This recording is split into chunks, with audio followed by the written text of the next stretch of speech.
Hey everybody, here we are, Neonymous Education About Money, Volume 4. And I'm at my son's school. I'm about to go into his school for his pep rally. He's a drummer, so I have a little bit of time, so I wanted to shoot this video and introduce this Volume 4, really quickly. This is the most important video out of the volume so far. Okay, if you have not watched volume 1, 2, and 3, stop this video and go to the volume 1 and start there and go in order. It's extremely important. You need to have a basis understanding before you watch this particular volume 4. Guys, this is the most controversial volume to date. It's impossible to talk about money and the origins of money and how money works without talking about politics. It's intertwined. It's no way of, explaining how money works and how to make it grow and giving you a foundation about how money works without, dealing with these things, with politics, with power, and, with people's agenda to keep power and, and things of that nature. So we have to have, I have to include these things in these videos, because this is the basis, your base understanding about money. And you need this understanding for when you receive large amounts of money, and you need to know how to make it grow, and you need to know about things that operate in the world financial system to be able to effectively capitalize off of it. It is not my intention to offend anyone. I want to apologize up front if any of you, see this information and get offended. That was not my intention. Okay? Simply soak in the information and, don't just take my word for it. Don't take the person that you're hearing from. Don't take their word for it. Actually do your own research about what you're about to hear. Okay? And, so you're going to see the presentation about the biggest scam in the history of mankind. Then you're going to see an actual real world person who worked in a high position inside of an organization, and you're going to learn some shocking revelations about what she has to say. And I've done my due diligence and cross-referenced everything that she has talked about in this video and found it to be true.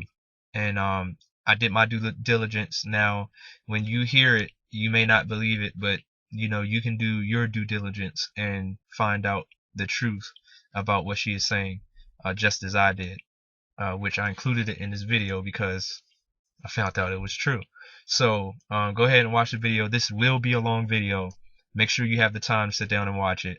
And I'll talk to you in a second when you get to the second part. You are about to learn one of the biggest secrets in the history of the world. It's a secret that has huge effects for everyone who lives on this planet. Most people can feel deep down that something isn't quite right with the world economy, but few know what it is. Gone are the days where a family can survive on just one paycheck. Every day it seems things are more and more out of control, yet only 1 in a million understand why. You are about to discover the system that is ultimately responsible for most of the inequality in our world today.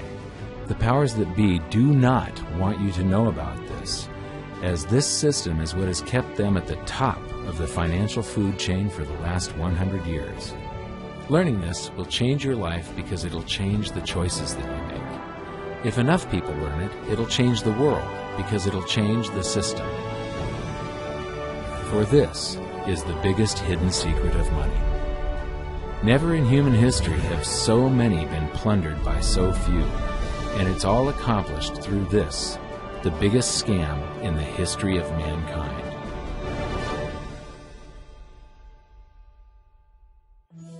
They say that money doesn't grow on trees, but the truth is that the modern banking system creates currency far faster than trees can grow. Most people don't have a clue how currency is created. Economists and bankers make it sound so complex that people think they can't understand it. But I'm going to strip our monetary system down to its essence so that you can see the scam behind the curtain and just how it affects you. Every modern society creates currency in pretty much the same way. But since the US dollar is the majority of the world's currency, I'm going to use the United States as our example. It all starts when some politician says, "Vote for me and I'll make sure the government provides you more free stuff than my opponent will." But there's no such thing as a free lunch. So to provide that supposedly free stuff, the politicians vote for the country to spend more than its income. This is called deficit spending. To pay for that deficit spending, the Treasury borrows currency by issuing a bond. So what's a bond? If you think about it, a bond is really nothing but a glorified IOU. It's a pretty piece of paper with numbers printed on it that says, "Loan me $1 trillion today, and I promise over a 10-year period I'm going to pay you back that $1 trillion plus interest." But what you need to understand is that Treasury bonds are our national debt. These glorified IOUs are to be paid back by you and I and our descendants through future taxation. Therefore, when the government issues a bond, it steals prosperity out of the future so that it can spend it today. The Treasury then holds a bond auction, and the world's largest banks show up and compete to buy part of our national debt and make a profit on it by earning interest. You'll notice that as we move through this process, the big banks are there, taking a cut every step of the way. This isn't by chance, as you'll see shortly. Then, through a shell game called open market operations, the banks get to sell some of those bonds to the Federal Reserve at a profit. To pay for the bonds, the Federal Reserve opens up its big old checkbook and writes bad, bogus, counterfeit checks that should bounce because they're drawn on an account that always has a zero balance. There isn't one penny in there. To quote from the Boston Federal Reserve, "When you or I write a check, there must be sufficient funds in our account to cover that check. But when the Federal Reserve writes a check, there is no bank deposit on which that check is drawn. When the Federal Reserve writes a check, it is creating money." The Fed then hands those checks to the banks, and at this point, currency springs into existence. The banks then take that currency and buy more bonds at the next Treasury auction. But what is a check? A check is also an IOU. When you write a check, you're making a note that says, "Here's my IOU for cash. All you have to do is go to the bank and pick it up." Now, it's very, very important that you understand this process because we're going to come back later and show you the devastating effect this has on you. The Treasury issues IOUs, bonds. The banks then buy those IOUs with currency. The Federal Reserve then writes IOUs, checks, and hands them to the banks in exchange for the Treasury's IOUs, the bonds. And currency is created.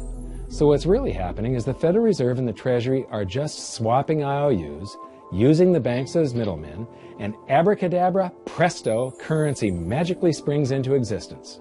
This process repeats and repeats over and over again, enriching the banks and indebting the public by raising the national debt. The end result is that there's a buildup of bonds at the Federal Reserve and currency at the Treasury. This process is also where all paper currency comes from. The Federal Reserve and the government mistakenly call it base money because they didn't watch episode 1 of this series and they don't know the difference between money and currency.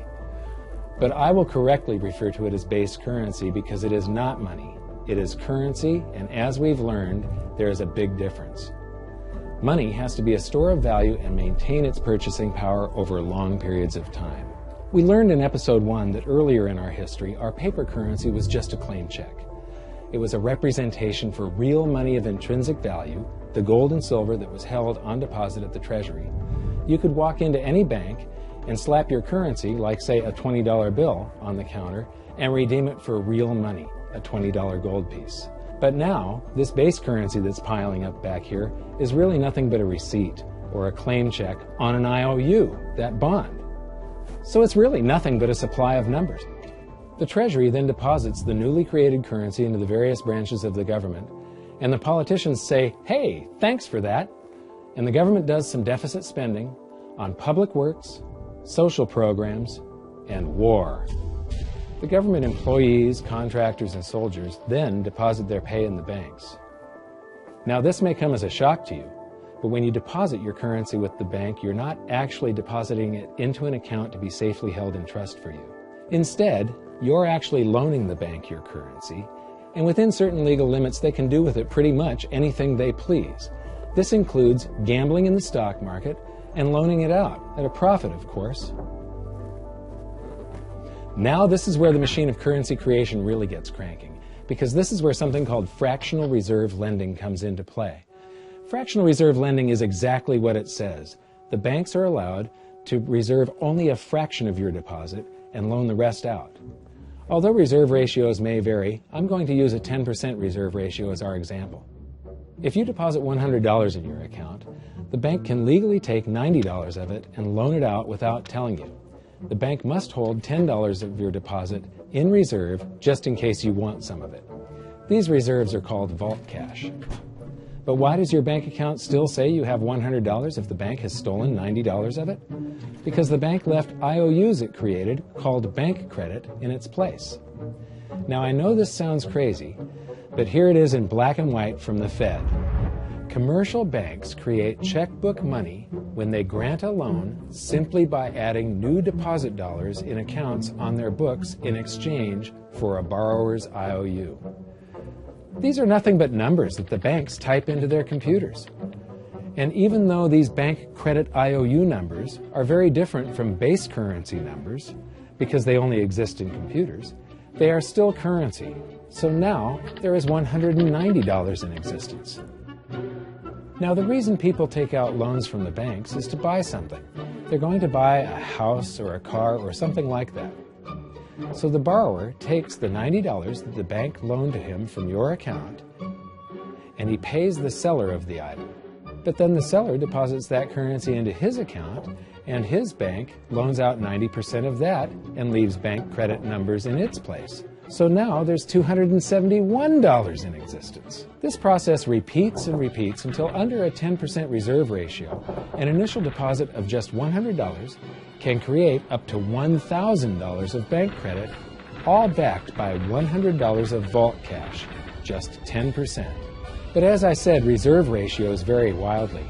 On some deposits, it's 10%, on others, it's 3%, and on some forms of deposits, reserve requirements are 0. The result is that the expansion of the currency supply by the banks is far greater than even this example would lead you to believe. So once again, when currency is deposited in the banks get to lend it out, and then it gets redeposited and relent, redeposited and relent, redeposited and relent over and over again, creating bank credit all the way. This is where the vast majority of our currency supply comes from. In fact, 92 to 96% of all currency in existence is created not by the government, but here in the banking system. Now, massive amounts of currency spewing into society may at first sound like a fun idea. That is, until you remember one of the most important hidden secrets of money from episode 1, that the prices of everyday goods and services act as a sponge on an expanding currency supply. The more currency we have, the more prices rise. This is where inflation comes from. The true definition of inflation is an expansion of the currency supply. Rising prices are merely the symptom. So our entire currency supply is nothing but a couple of bucks whipped up in this hocus-pocus scam where the Treasury and the Federal Reserve swap glorified IOUs, and a bunch of numbers that the banks just type into their computers.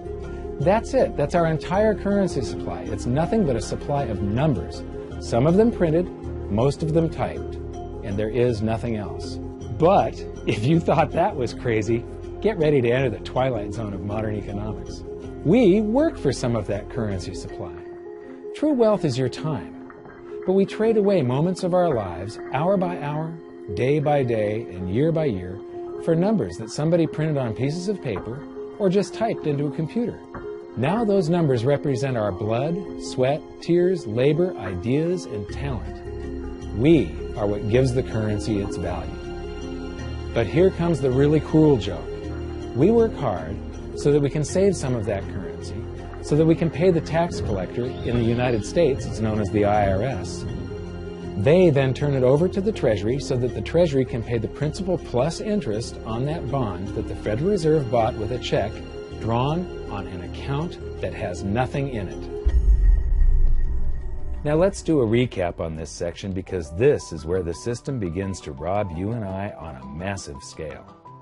Much of our taxes are not used for schools, roads, and public services, but to pay interest on bonds that the Federal Reserve bought with a check drawn on an account that has nothing in it. The Federal Reserve is committing fraud.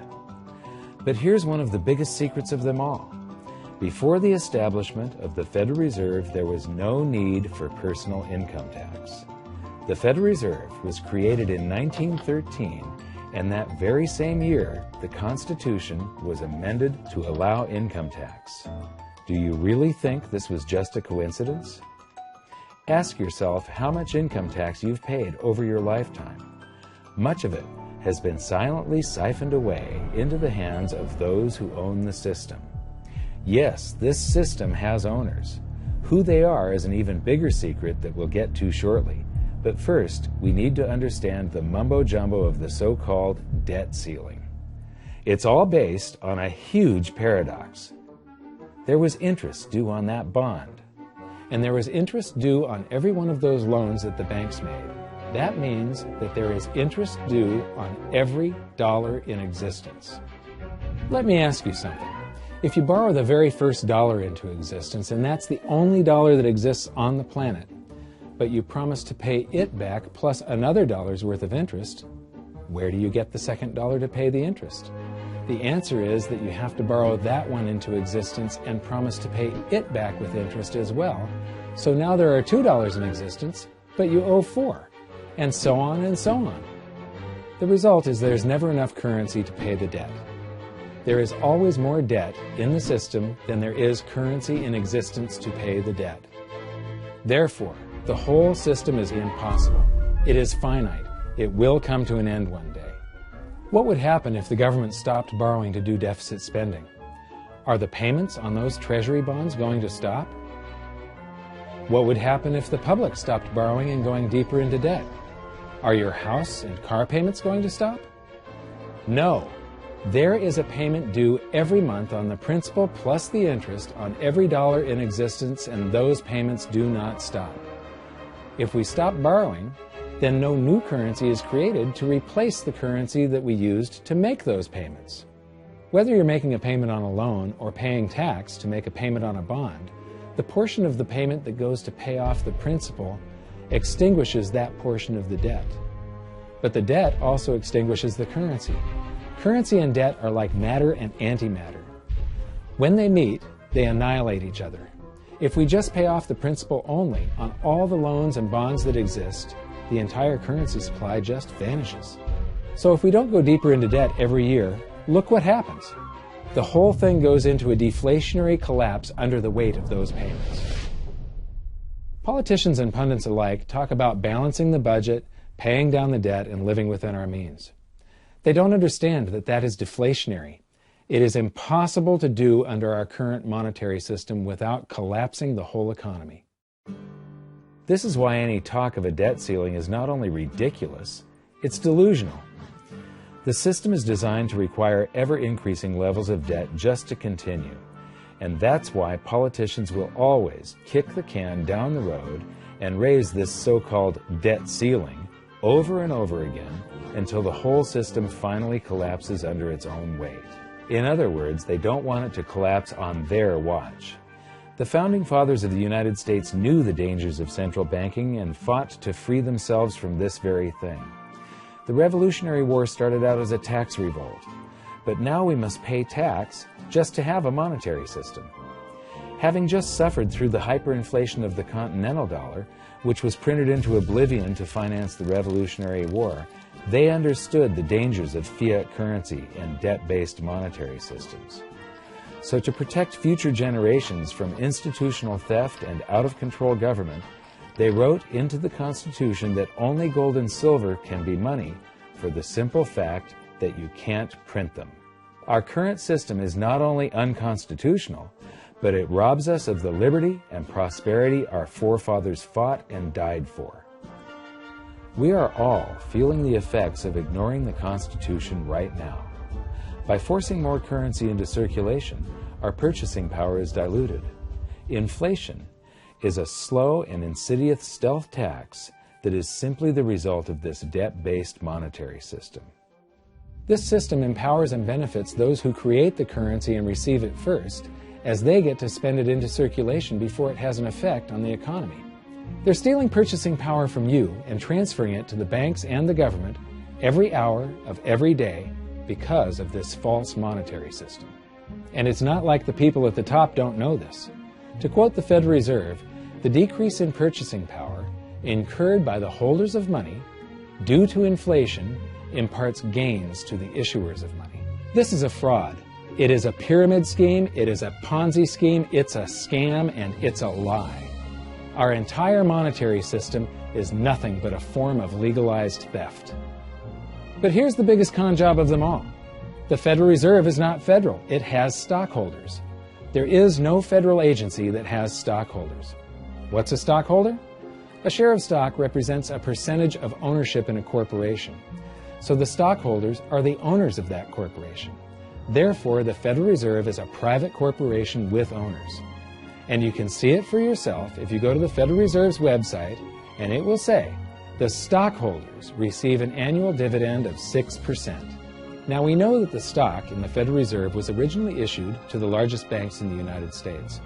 But because of mergers and acquisitions through the years, you can't actually trace who owns the stock in the Federal Reserve. That's a very closely guarded secret. My guess would be that the owners are those primary dealers, the banks that get to make a profit by selling part of our national debt, those bonds, to the Federal Reserve, who buys them with a check from nothing. Then we pay tax to pay the principal and the interest on those bonds so that the Federal Reserve can pay the banks a 6% dividend. Don't be alarmed if you don't quite comprehend the deception of this system at first glance. Very few people do. It is purposely complex. The economist John Maynard Keynes once wrote, "By this means, government may secretly and unobserved confiscate the wealth of the people, and not one man in a million will detect the theft."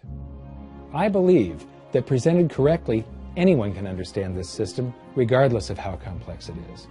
So let's do a recap and break it down even more. The way the system works is that, step 1, the government creates glorified IOUs. These bonds increase our national debt and put the public on the hook to pay it back. Step 2, IOUs are swapped to create currency. The Treasury sells the bonds to the banks. The banks then turn around and sell our national debt at a profit to the Federal Reserve, which they probably own. The Federal Reserve then opens its checkbook that doesn't have a penny in it and buys those IOUs with IOUs that it writes, checks, on a checking account that has a zero balance. Then they give those checks to the banks and currency just springs into existence, and then the whole process repeats. This results in a buildup of bonds at the Federal Reserve and currency at the Treasury, which is really just a supply of numbers. The Treasury then deposits the numbers in the various branches of the government, and we get to step 3. The government spends the numbers on promises, public works, social programs, and war. Then the government employees, contractors, and soldiers deposit their pay into the banks, and we get to step 4, where the banks multiply the numbers by magically inventing more IOUs through fractional reserve lending, where they steal a portion of everyone's deposit and lend it out. That currency gets redeposited, and then a portion is stolen again, and the process repeats over and over, magnifying the currency supply exponentially. Then we work for some of those numbers, which brings us to step 5, where our numbers are taxed. We pay tax to the IRS, who then turns our numbers over to the Treasury, so the Treasury can pay the principal plus the interest on bonds that were purchased by the Federal Reserve with a check from nothing. Then we get to step 6, the debt ceiling delusion. The system is designed to require ever-increasing levels of debt and will eventually collapse under its own weight because politicians always kick the can down the road. They don't want it to collapse on their watch. And finally, step 7, the secret owners take their cut. The world's largest banks own the Federal Reserve. Those banks make a profit selling our national debt to the Fed. They make a profit when the Fed pays them interest on the reserves held at the Fed, and the Fed pays them a 6% dividend on their ownership of the Fed. This system is fundamentally evil. It funnels wealth from the working population to the government and the banking sector. It is the cause of the artificial booms and busts of modern economies, and it causes great disparity of wealth between the rich and the working class. And it is only possible because we no longer use real money, we use currency. But worst of all, it is a form of enslavement. Bond is the root word of bondage. Whenever a government issues a bond, it is a promise to make us pay tax in the future. Nobody asked you if you wanted to pay tax today for the prosperity we all enjoyed in the last century. Nobody is asking our children if they want to work hard in the future to pay for the prosperity we're enjoying now.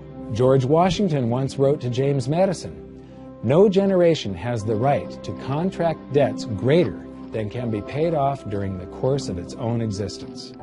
By stealing prosperity from tomorrow so we can spend it today, we enslave ourselves and future generations. Now, this all sounds pretty bad, but there is great hope, for you are the greatest threat to this false monetary system. This system relies on the public being ignorant of its workings. Please share this knowledge with everyone you know, because an informed public that fully understands the system can build a better future for generations to come. And now I leave you with this quote, widely attributed to a former director of the Bank of England. The modern banking system manufactures money out of nothing. The process is perhaps the most astounding piece of sleight of hand that was ever invented. Banking was conceived in inequity and born in sin. Bankers own the earth. Take it away from them, but leave them the power to create money and control credit, and with the flick of a pen, they will create enough money to buy it back again. But if you want to continue as the slaves of bankers and pay the cost of your own slavery, let them continue to create money and to control credit. This is the Federal Reserve in Washington, D.C. It's located on Constitution Street, and that is just as much of a joke as the New York Fed being located on Liberty Street. Both of them are unconstitutional, both of them limit our liberty, and they transfer wealth away from us every second of every day to the Federal Reserve, to the government, and to the banking sector. You are now among the 1 in a million who can detect the theft of your prosperity. So the big question is, what can you do about it? 1. Watch this video until you can describe and teach it to others. Those who understand this system can make preparations for its unavoidable collapse and protect themselves. History shows that those who don't will probably be wiped out. 2. Share this video with everyone, especially those you care about. All it takes is a mouse click or two to get this message in front of millions. Post this video on Facebook, tweet it, email it to loved ones. Please share it wherever you can. 3. Join the conversation. The current world monetary system is based on a 300-year-old design meant to enrich a few at the expense of the many. There must be a better way. At hiddensecretsofmoney.com, we've created an open-source platform for the design and development of a new world monetary system. We're calling on every economist, every student, every college, every bright mind, and anyone who cares to join the discussion. In educating ourselves and each other, we can prevent the further loss of our freedoms and maybe, just maybe, win some of them back.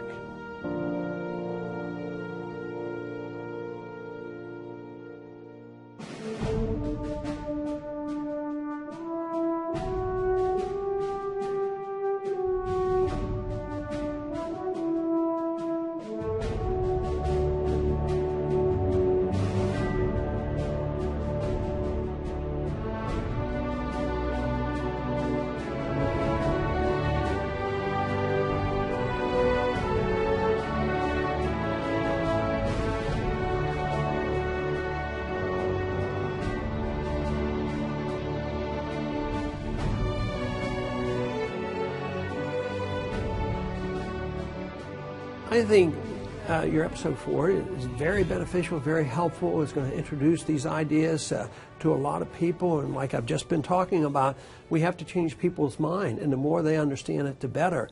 And I think we're at this point now where more people in the last several years, 4 or 5 years, have thought about the Fed than they ever have in the previous 95 years. So I think an explanation and diagrams to show it is very helpful, because quite frankly, they're not going to get it in their grade school. They're not going to get it in their high schools. They're not going to get it in college unless they're in a very rare circumstance to understand how this works. You know, for years before I got involved in really studying gold and some of the things I write and talk about today, I was a monetary economist for decades. You know, in your video, you talk about the primary dealers.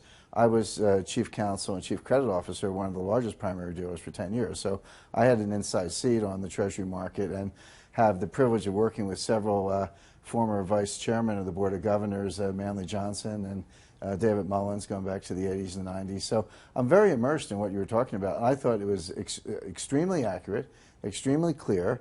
I didn't think you were stretching on any points. It was really like something out of a PhD course, except that it was very easy to understand. I think it's accessible. I think we're seeing a little bit of a revolution in communications in the following sense. You know, as you point out, the Fed was created in 1913. Well, in 1913, there was no web, there was no YouTube, no Twitter.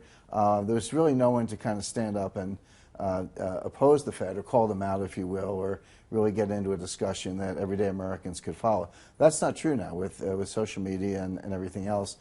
You can reach out to millions and tens of millions of people and tell them what's going on. I think you've done that. You've done it successfully. I applaud it. I think this is a great video. I look forward to seeing it again. I know millions of people will enjoy it. Well, as we know, the Federal Reserve believes it can create money out of thin air, not realize money is supposed to represent real products and services. And what people don't realize is when the Fed does that, in effect, as Keynes pointed out, it's a form of taxation. It's a form of confiscation. And because people don't see it, the politicos get away with it, but it also undermines social trust. It just is corrosive throughout society. We're going to have a lot of turmoil in the coming years, but it's going to be the kind of turmoil that leads to positive things. So don't despair. Get out there and fight, because the tide is going to turn. This is going to be the status last stand. Thank you. This episode of Mike Maloney's Hidden Secrets of Money was brought to you by GoldSilver.com and the new Silver Pegasus Round. To learn how to protect your family and turn the coming economic storms into opportunity, visit GoldSilver.com.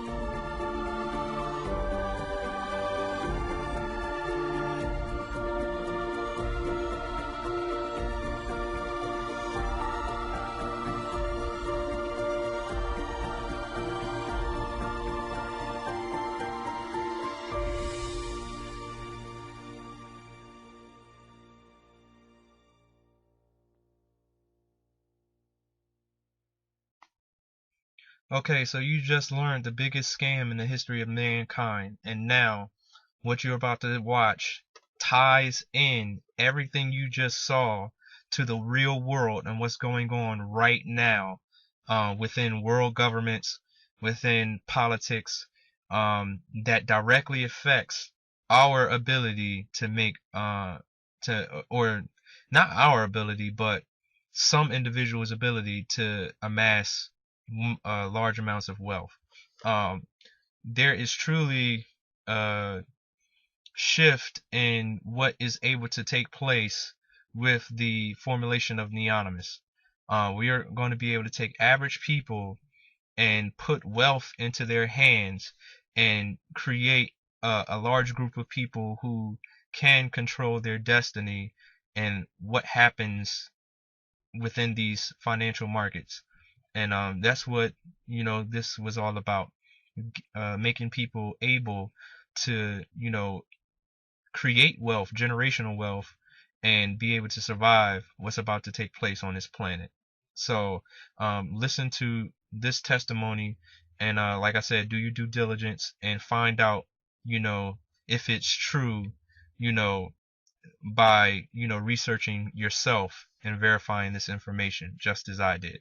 All right, so take a look. Please do not get scared. Do not get dismayed.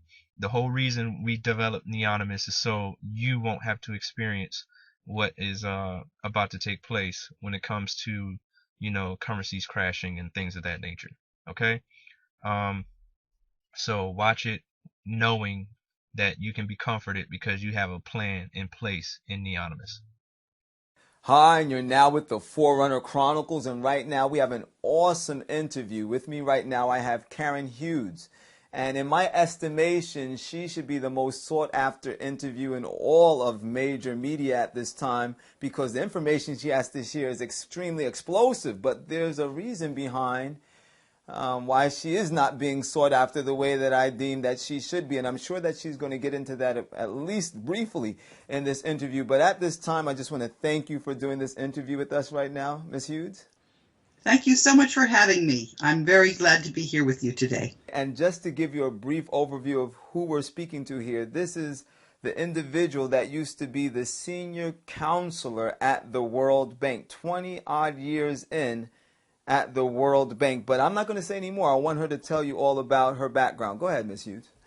And then I answered another question that the UK Parliament asked. They wanted to know whether they should privatize things. And I said no, because there was a terrible cover-up of fraud and corruption in the very center of the financial system, and that this was going to land the whole world in a ditch, in a currency war, if the UK Parliament didn't do something about it. I said, I told the UK Parliament about this twice already, and they are just simply sitting on their hands. So no, the UK Parliament does not have a good complaint process, because we are running out of time. Wow. And so that's, that's part of the way the World Bank whistleblowers work. The World Bank is one of the group called the Bretton Woods institutions. There's the International Monetary Fund right across the street from the World Bank. These two organizations were created in 1944 by 44 countries. Right now, they're 188 countries. Right. And when this corruption hit,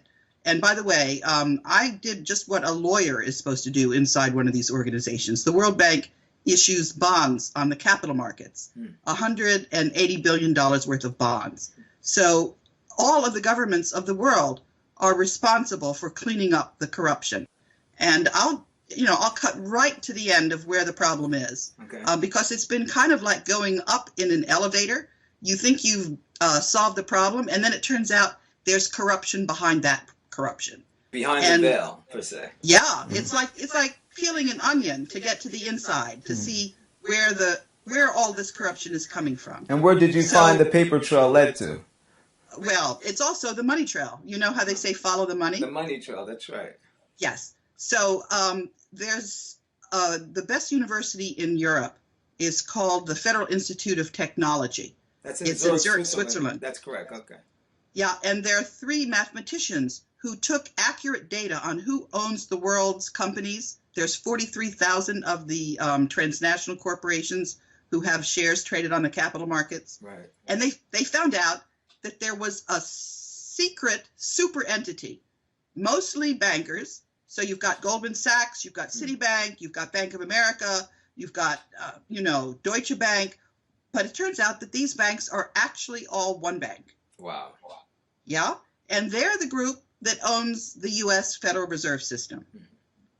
And they also have seized control of 60% of the annual earnings on the capital markets and 40% of the value of these companies. But they didn't do it by investing a lot of money.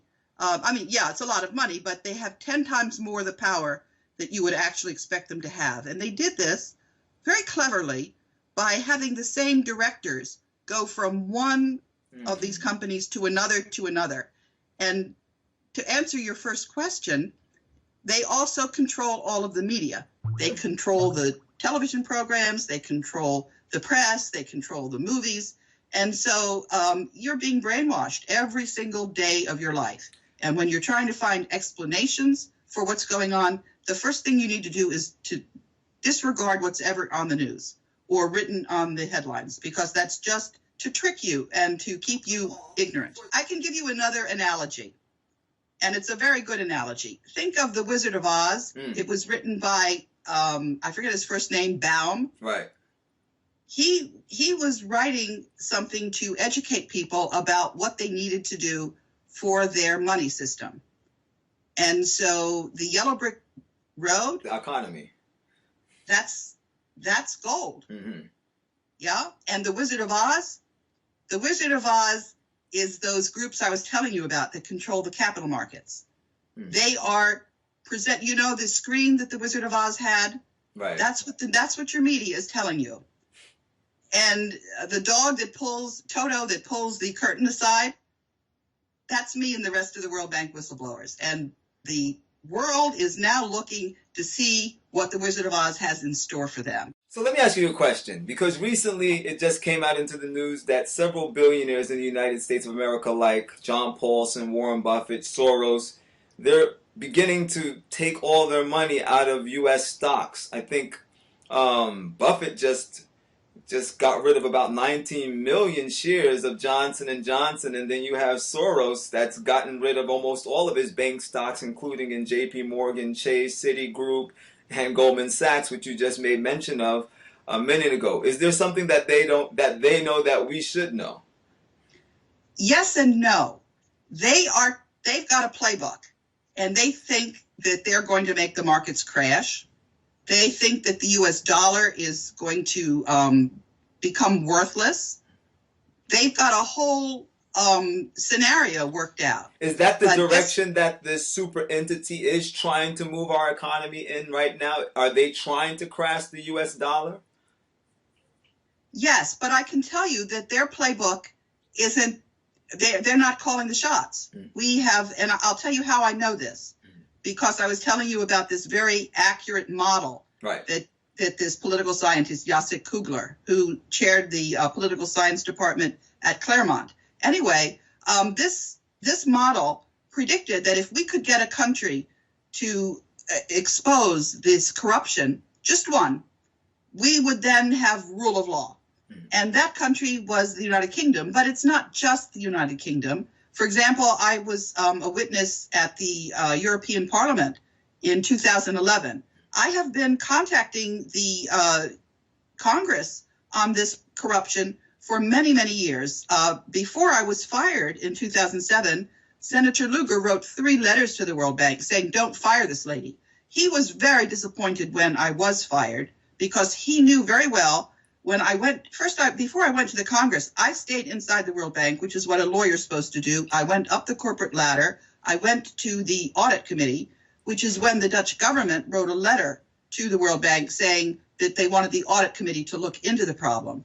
Now, the French government, Pierre Duquesne, was then chairing the audit committee. And what Mr. Duquesne did was, instead of investigating the problem in the audit committee, he asked for there to be a study of something called the Institutional Integrity Department. That was the World Bank Anti-Corruption Department. Right. And so Paul Volcker came in, and what he did was he did a bogus study. You know, he did a study that's really more of a cover-up than a study. But in the meantime, all of the people that were working for the Institutional Integrity Department were trying to tell him what was really going on, and they were getting fired and intimidated. So there's a newspaper article. I don't know if you know Common Dreams, but Common Dreams has talked about what the people inside the Institutional Integrity Department were trying to tell Paul Volcker. And those people ultimately ended up getting compensated. But in the meantime, the Volcker panel study, which said that there was no corruption inside the World Bank, the U.S. kept pretending like everybody believed it. But what was actually going on was, at that point, there was a president of the World Bank, Paul Wolfowitz. And Paul Wolfowitz, when he came in and became president, he gave a huge pay raise to his girlfriend, Shaha Riza. And the board didn't like that. So they were firing Paul Wolfowitz, except that, do you remember what happened to Eliot Spitzer, the former governor of New York, who went to the New York Madam and then he had to step down? Right.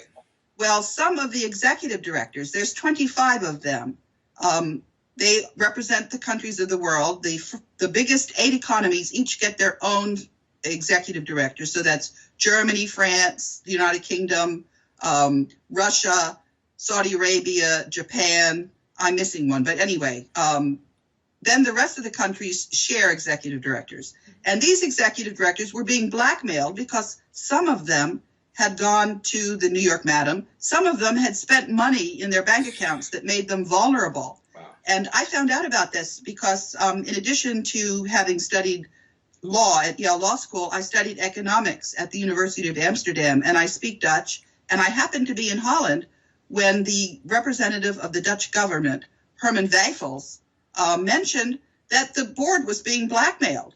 And then the next day, his predecessor, who was named Ad Melkert, and Ad at that point had left the World Bank board and was working at the United Nations Development Program. Anyway, Ad went on a television show in Holland, and they asked him, they said, Ad, were you being blackmailed too? And he said, well, I'm a boring guy. He said, but I knew other people on the board, and they certainly were very upset at this. So I came home, and I went to, first I went back to the Senate, and Senator Lugar's staff said that I should go to the Treasury Department. So I went to Kenneth Peele.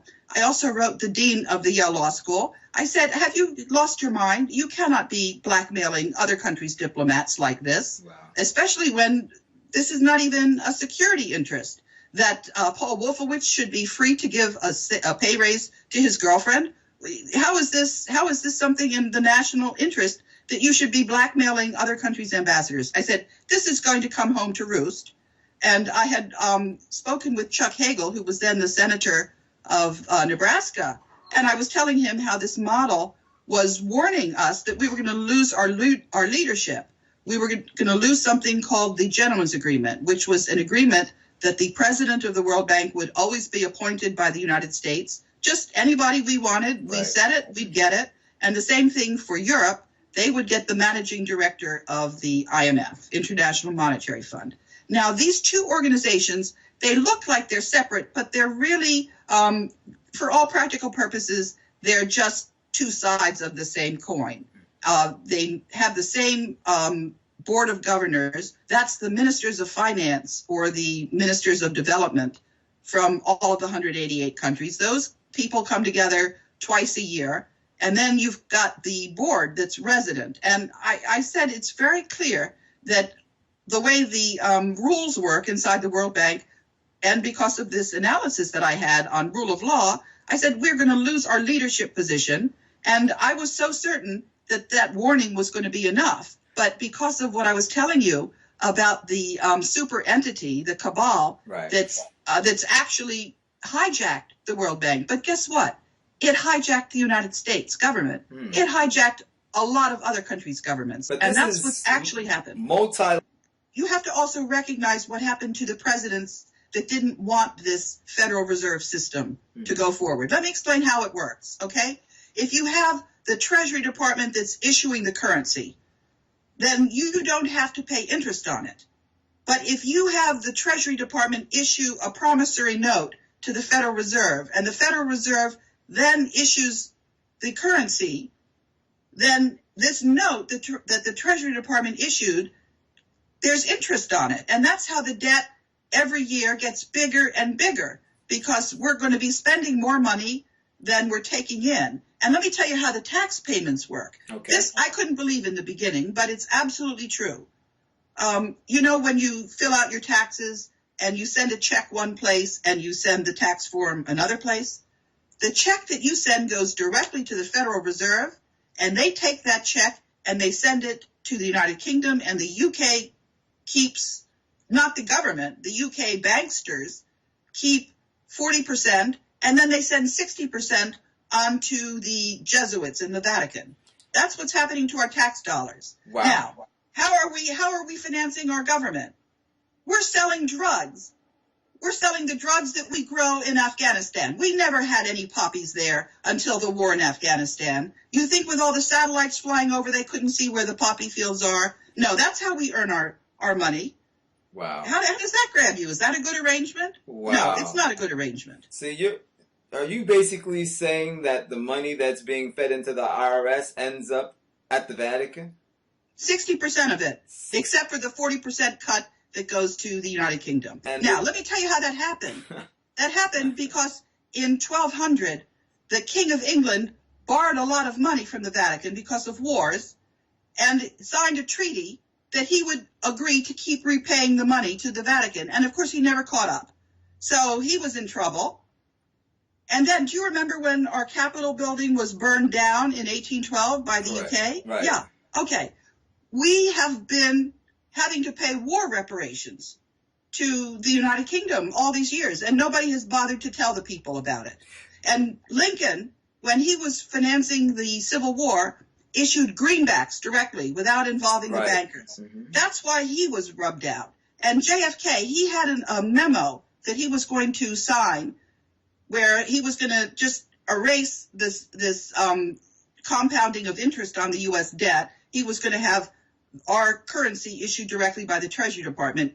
He was assassinated 11 days after he signed that memo. So these banksters are bound and determined to keep us, what can I say, imprisoned in debt, except that it's not working because what we've done is we've alerted all the countries of the world. I have written to the ambassadors of all these countries many, many times.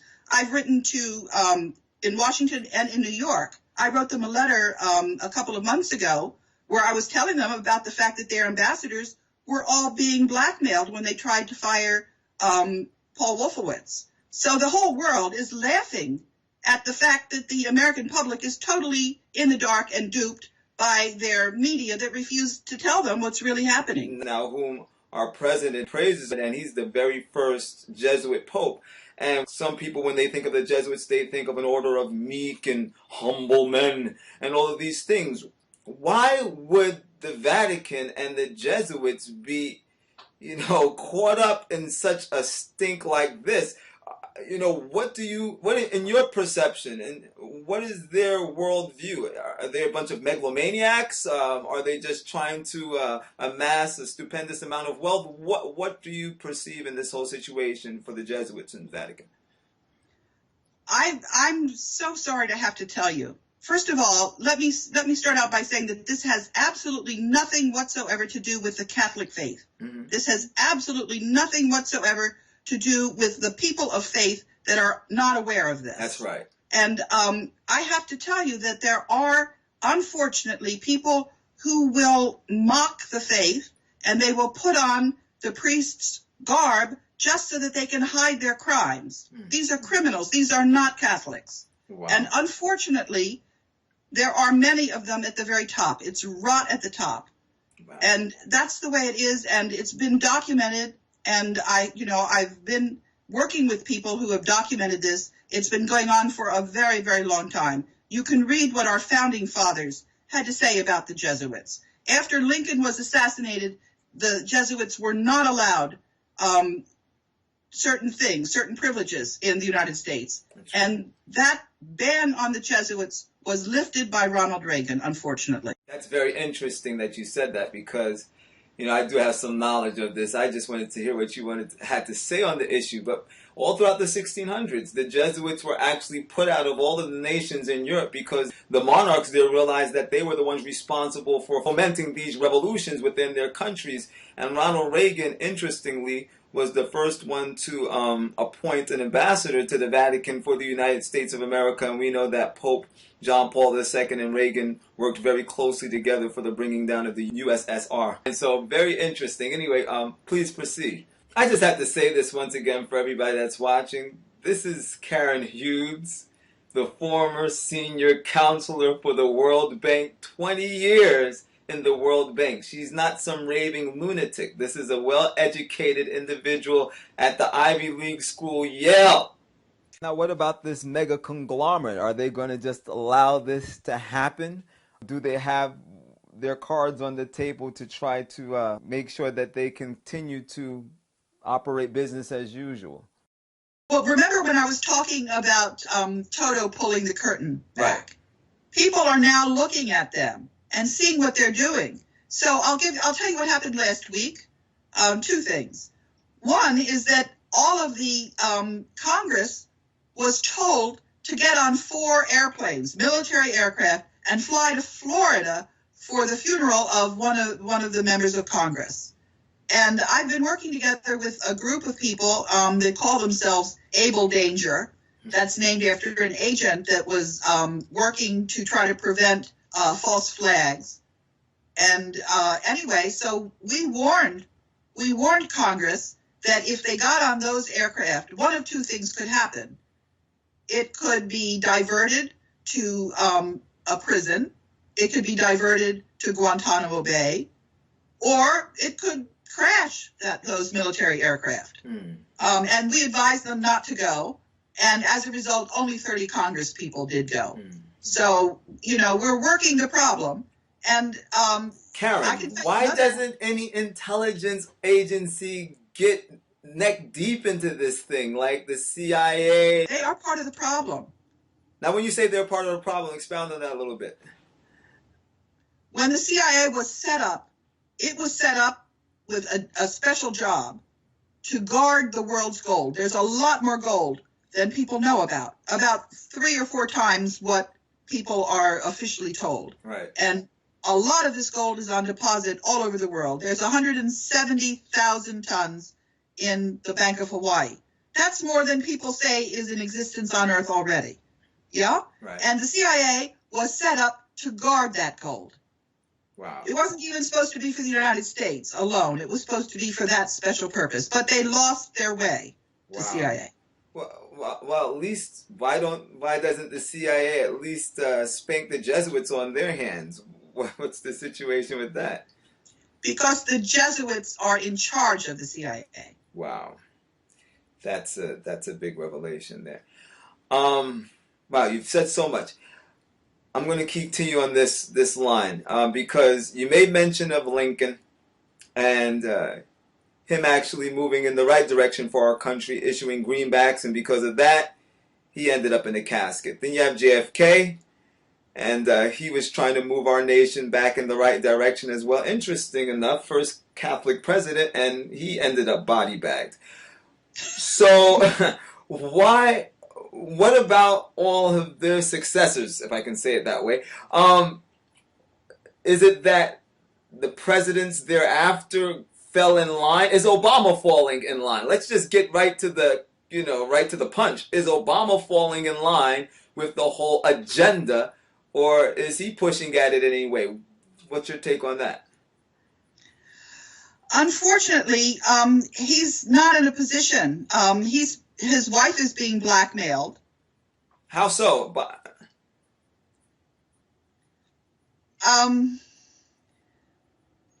Because she has fallen for some what they call honey traps. Wow. In a hotel with two-way mirrors, she has been compromised. I know what a honey trap is. Wow. That's. And there are other things involving him. His mother was a CIA agent, and he was raised. He was raised in a way that made him a person who would trap people with honey traps. That was his mother's job in the CIA, to entrap people in hotels. Wow. That was a huge bomb. I have one that's even worse. I'm listening. Okay. A couple of weeks ago, I believe it was the 8th of October, there was supposed to be a nuclear bomb detonated on South Carolina. And 2 Army generals made sure that bomb went off the coast, 600 miles off the coast, and detonated undersea. And those military officers were fired. And now, at this point, there are about 180 generals and brass that are being fired. And these are the people that are protecting the citizens of the United States. And that's why they're being removed. Okay, so before anybody says this lady is completely out of her mind, or I'm crazy for that matter, I went to Google to check out what she was talking about because I thought she was completely crazy myself. So I typed into the Google search 2 generals fired October, and sure enough, I found articles about generals who were fired right around that time. Okay, and it's been heavily reported. All right. Then I went over and I found an article reported by the European Union Times, which is an international newspaper. And of course, it went on to give a bunch of information about what really took place on October 8th. And a couple of other sources also reported on it as well. But then I went ahead and typed into the Google search October 8th, 2013. Just typed it right in there, and was able to find even some more information about a reported quote unquote earthquake, and also found a short video where a guy is documenting seismic activity and things of that nature pertaining to the earth. And here's what he had to say about it. Even without major power pushed our way, the seismic situation has become a bit more interesting. Forget the largest quakes of yesterday, they weren't impressive anyway, but we did have another North Pole shake, and this. Something I've never seen before off the east coast of the US. That is one of the rarest rumbles I've ever reported. So yeah, I would say that what she is saying and reporting is accurate.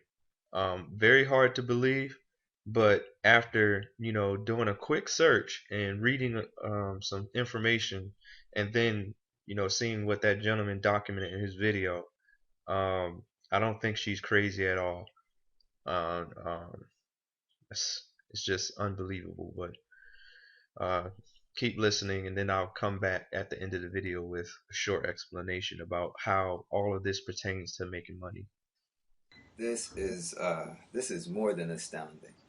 So Obama, he's not really pushing against the situation because, like you just said, Michelle Obama is being blackmailed as a result of falling into one of the honey traps, and we know what those are.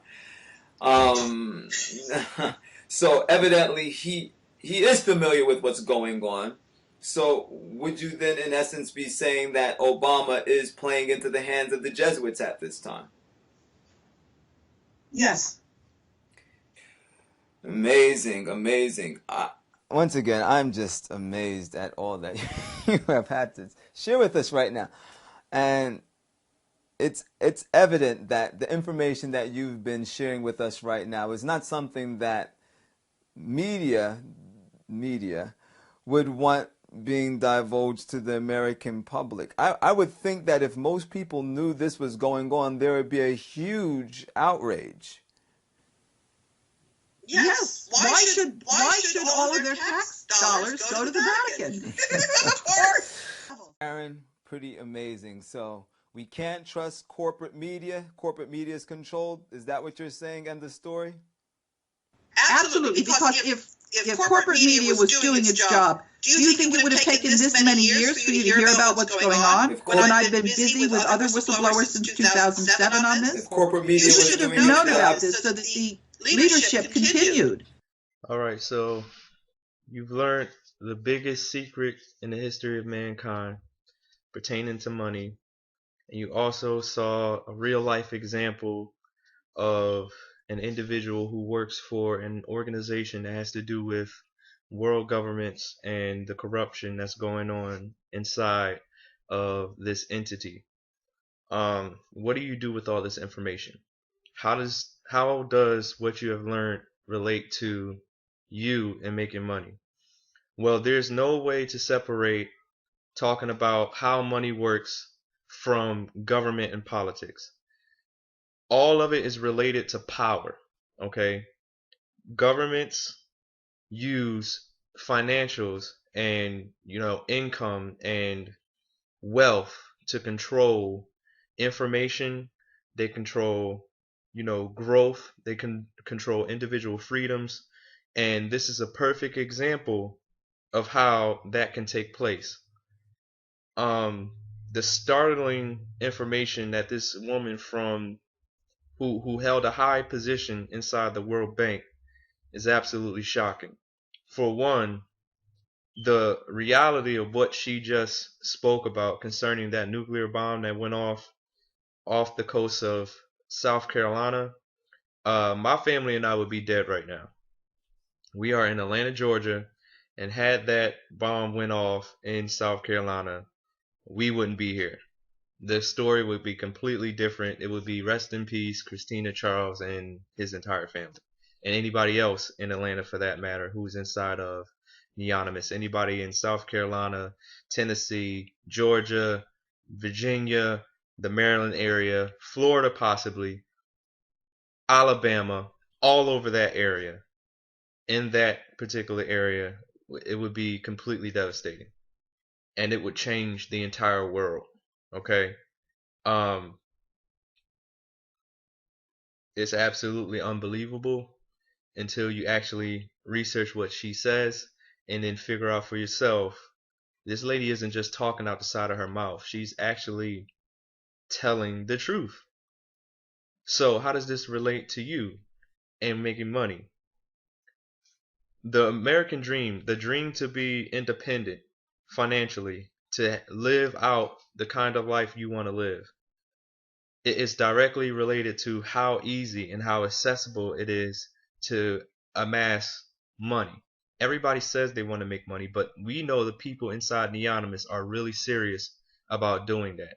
Okay, up until this point, you may have done other programs, you may have been actively and strongly, consistently seeking that income that you want to produce. And it's been extremely hard. It is not easy to chase your dreams, okay? And it really shouldn't be that way. It should, the old motto, go to school, get an education, that's over, okay? That's over. I don't understand how they're still running that scam. And I call it a scam because it is. You get a degree and you can't find a job. You work hard and you don't get the results, the fruits of your labor. So now success in obtaining it has to be redefined.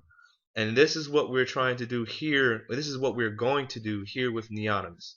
We're going to make it the way it's supposed to be. It's going to be accessible. All it takes is a little bit of drive and some effort. And this is what we have at our fingertips right now. But what about those individuals who don't have this information? This is why we are here. Okay, this is why I am producing these videos, so we all can become educated and empowered with information, that we can take this information and enlighten someone else who is willing to listen, bring them on board, and get them to a wealthy place as quickly as possible. All right, and I'm not in these videos, notice I'm not telling anybody what they should do or should not do with their money. But these are the things that you need to start thinking about now before you ever amass the massive amount of money that we're going to be having coming to us. Think about what you're going to do with your money to cause it to grow, and also to bring others into the light of the information that we have, just like you saw in Volume 1, Volume 2, Volume 3, and now Volume 4. Okay? It is extremely important that you start thinking about these things now, so you can know, how to make your money grow, and then you can be well versed in educating, your fellow human being about why they need to be awakened and stop being so entertained and consumed about things that don't really matter. I don't care what, Paris Hilton wore, last week. I don't care about, the latest, pair of Jordans that came out. I don't care about who, all this stuff that doesn't matter. Okay, yeah, we like being entertained, and entertainment has its place, but it should not consume us. If you don't understand the basic, think about this, and I'm rambling. Let me be really, really quick. This is my last point. Think about this. First to 8th grade, you don't get educated about money. 8th grade to 12th grade, you don't get educated about money. You go to college, you don't get educated about money unless you take it upon yourself to major in a financial, area and concentration that you can make a career out of. There is no base education about how money works. Okay, and everything you're learning in these volumes, this should be inside of schools. Unless you go to a really good school, you won't get this information. And it's sad because this is how they're able to hold wealth and keep it, keep a small group of people very, very extremely wealthy and a majority of people on this planet poor or, struggling. All right. And this is what this information is able to do. It's able to free us and make us start thinking on a higher plane about how we can effectively change our situations and the situations around of people around us. Okay, so all of this information ties directly to, how we are able to build wealth and what we are able to do with the information we have. It's extremely important. I hope that you can receive it. Um, if anybody was offended by anything that was said in this video, that was not my intention. However, I realize that as startling as this information is, it's extremely important that we know the truth about what's really going on. All right, so there are more volumes. There's more information I have to share. There will be a volume 5. And encourage your downline to watch these videos so they can really understand what it is that we have here with Neonymous. This is not just about making money. This is about making money for generations to come and then educating other people about how they can obtain their wildest dreams and imaginations from times when, from the person who is, above 60 to the person who is 40 and above to someone who is 16 years old. It doesn't matter. What we have built is a way for people to be able to chase their dreams. All right. And not only that, but take other people with them. All right. So look out for volume 5. Let me know how you guys liked the video. And I appreciate you guys for watching it and receiving it.